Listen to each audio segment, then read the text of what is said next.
Namandavu, Namandavu.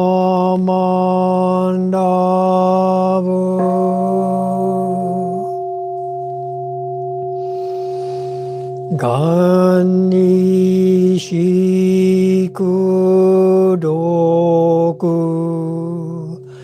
Pyodo sei sai Don Bodai Shin Ojo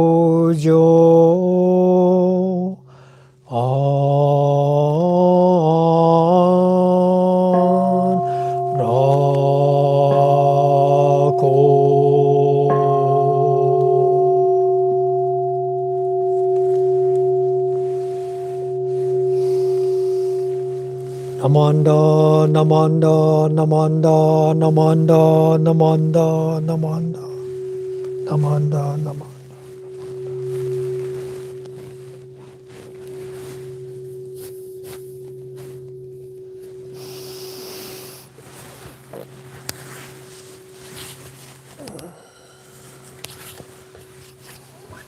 Okay, good morning again, everyone.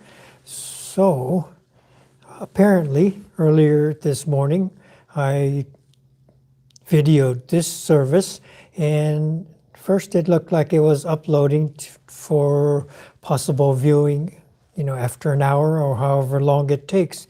And so I saw it with the uploading signal, and then when I looked again in half an hour, there was a video available and another video uploading signal. And so I thought I must have hit the upload twice. So I deleted the uploading one and I viewed the one that was available.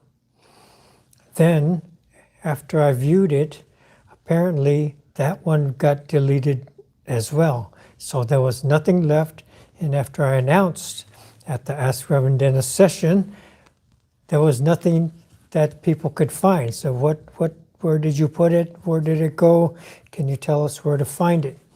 And I couldn't find it, and I must have. Apparently, I deleted all the versions, the one version that became two versions, and so now there were none.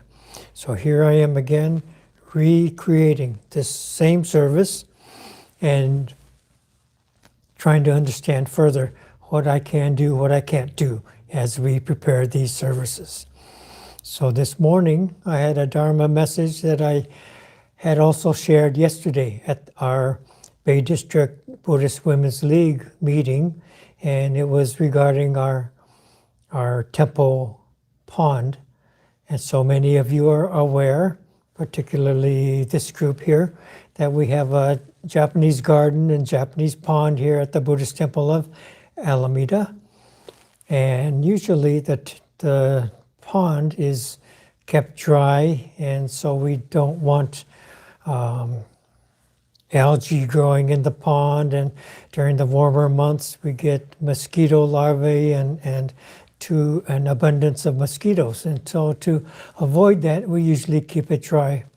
But lately we have had a lot of rain, and so there's been more than the usual amount of water in the pond, as Hiko well knows. And it's been, because it's unusual, it's very attractive. You notice the larger body of water in the pond, and only a few people are aware of it. The gardening crew and the normal people who come to the temple are not here, so very limited number of people who are able to see the full pond.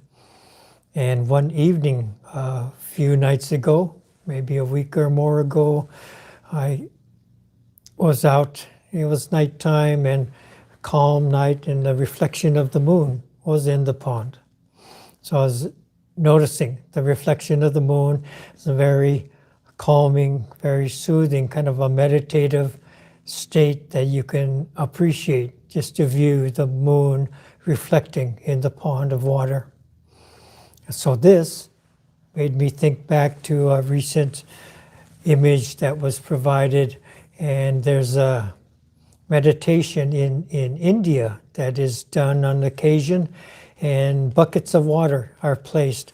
Many hundreds of buckets of water are placed in maybe a courtyard setting, and being aware that it would be a calm and clear night. So a perfect setting to catch the reflection of the moon.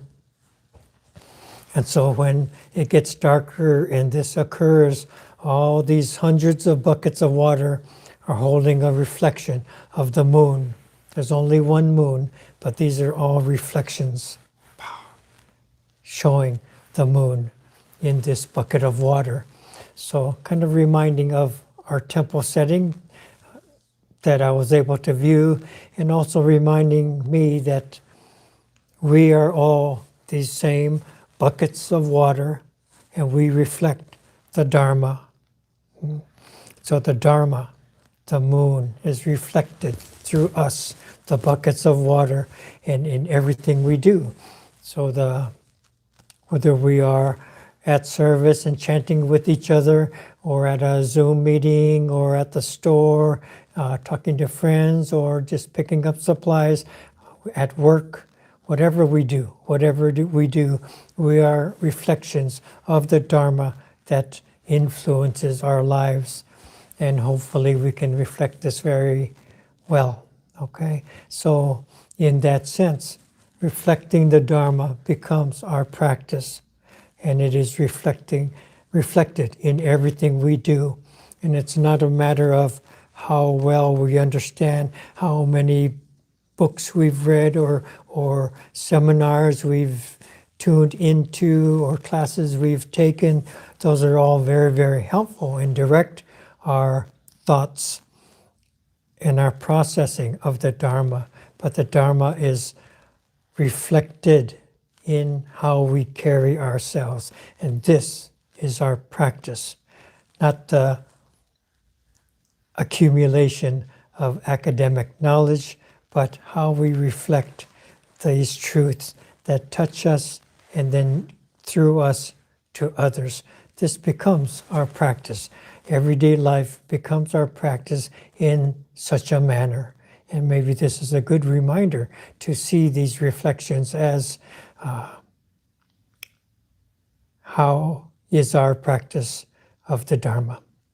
So these kind of reflections came to mind as I heard this image of the buckets, and I saw the image of the moon in our own pond here at the Alameda Temple. So thank you for letting me share this service today. Please join me in Gassho, and we will conclude this service. Namo Amida Butsu, Namo Amida Butsu, Namo Amida Butsu, Namanda, Namanda, Namanda, Namanda, Namanda. Thank you very much for joining us. Thank you.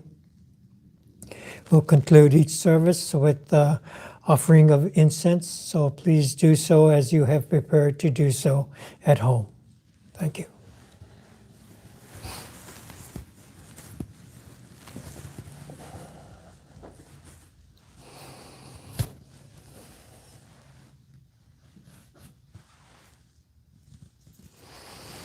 Namanda, Namanda, Namanda, Namanda, Namanda.